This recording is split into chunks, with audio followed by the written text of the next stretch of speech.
and welcome. My name is Sajid Rasool from GCT Multan. Today I will be having a insightful conversation with ChatGPT on a topic that shape our personal and professional lives. How to make better decision and avoid the regret. In the next 15 minutes, we will explore what good decision making involves, how to handle the pressures, and how to make choice with the confidence and clarity. So, ChatGPT, are you there? Walaikum assalam. Yes, I'm right here, and that introduction was great. I'm excited to dive into the conversation and explore those topics with you. Let's get started. Okay, ChatGPT, my first question: how would you define the good decision making in simple terms? That's a great question. In simple terms, good decision making is basically about choosing the option that best aligns with your goals, values, and the information you have. It involves weighing the pros and cons, considering potential outcomes, and then making a choice with confidence and clarity. Okay, that's nice. My next question: why do many people struggle when making important decision?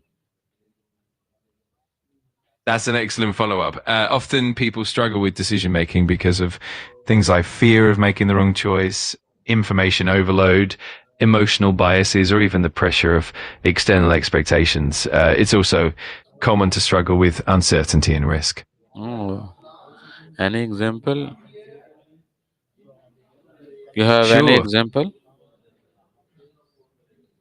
Absolutely. For instance, when someone is choosing a career path, they might struggle because they're torn between passion and financial stability. They might also worry about job security or the opinions of their family and friends. All these factors can make the decision process quite challenging. Any example in cricket, especially Pakistan cricket team? Absolutely. For example, when the Pakistan cricket team decides on their playing 11 for a big match, they often face tough decisions. For instance, choosing between an experienced player versus a young talent, or deciding whether to go with a spin bowler or a fast bowler, depending on the pitch conditions. These decisions can really impact the outcome of the game. And an example in wrestling, WWE. Sure, in WWE, for instance, a wrestler might face a tough decision about whether to turn heel or remain a face, depending on the storyline and the audience's reaction. Another example could be deciding the outcome of a match, like whether to win clean or use interference, which can shape future storylines and fan engagement. Okay, my next question: what are the key elements that influence our decision making process? That's a great question. Key elements include things like the information available, our past experiences, personal values and beliefs, the level of risk involved, emotional influences, and even the opinions of others around us. All of these factors interact and shape how we make decisions. Okay, that's nice. You have a lot of experience about the this topic. I'm glad you think so. It's always a pleasure to chat about these topics, and I'm here to help you with any questions or ideas you have. Just let me know what you'd like to explore next. Okay, my next question, ChatGPT: what the common mistake do people make when making decision? That's a great one. Some common mistakes include things like relying too heavily on emotions without considering facts, falling prey to cognitive biases like confirmation bias, procrastinating and delaying decisions, or not seeking enough diverse perspectives. All of these can lead to less optimal outcomes. Okay, ChatGPT. My next question: how can emotions or stress affect the decision quality? That's a really important point. Emotions and stress can definitely cloud judgment. For example, when we're anxious or stressed, we might make impulsive decisions without fully weighing the consequences.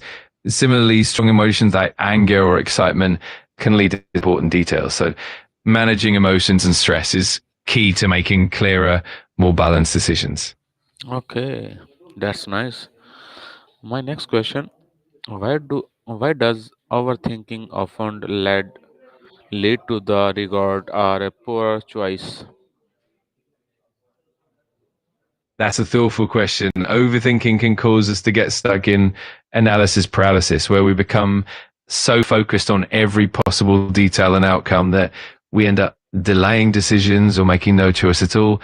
It can also lead to increased stress and second guessing, which ultimately results in poorer choices. Okay.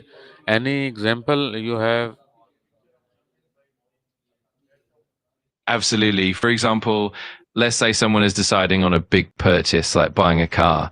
If they overthink every single feature, every possible price comparison, and every review, they might become so overwhelmed that they delay the purchase indefinitely, or they might choose a car that doesn't really meet their needs just because they got lost in the Please details. example in education field you have. Of course, in the education field, for instance, a student might overthink which college or university to attend. They could spend so much time comparing every detail, like courses, campus life, and rankings, that they might feel paralyzed and struggle to make a final decision. This can lead to unnecessary stress and even missed opportunities. Okay, my next question: what the practical strategy can help the someone make clear and wiser decision? That's a great question. Some effective strategies include setting clear goals or priorities, gathering relevant and reliable information, breaking the decision into smaller, manageable steps, seeking diverse perspectives, and giving yourself a set time frame to decide. Also, reflecting on past decisions and learning from them can really help. Hmm. Okay, my next question: how useful is the pros and cons method in a real life? The pros and cons method is actually quite useful in real life because it helps you organize your thoughts and clearly see the potential benefits and drawbacks of each option. It can reduce decision fatigue, help you weigh different factors more objectively, and ultimately lead to more balanced and informed decisions. Hmm. Okay, any example you have?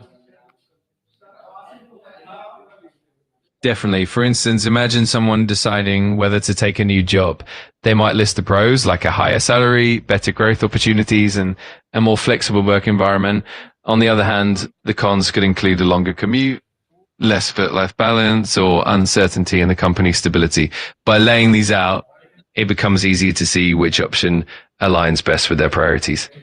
Okay, my next question is very important. Please give me an example in education field.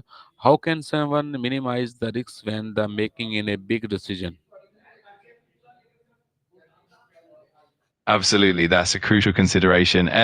For example, in the education field, if a student is choosing a major or a graduate program, they can minimize risks by doing thorough research, like exploring program accreditation, talking to alumni, seeking guidance from mentors, and even considering internship opportunities. They can also set clear criteria for what they want to achieve and have backup plans in case things don't go as expected. This way, they reduce uncertainty and make more informed choices. Okay, my next question, very important for me. Please detail explain it. How can someone build the confidence in their decision? Absolutely. Building confidence in decision making is really important. One way is to start with small, low stakes decisions and gradually work your way up. Each successful decision you make helps build trust in your judgment. Another key factor is to gather reliable information and consider multiple perspectives before making a choice. Also, reflecting on past decisions and understanding what worked well and what didn't can help you learn and grow. Finally, trusting your instincts and being open to adapting and learning from feedback can significantly boost your confidence. That's nice. Okay, my final question, my sorry, my last question. What advice would you give the someone who fears making wrong decision? That's a really thoughtful question. My advice would be to remember that making mistakes is a natural part of growth and learning.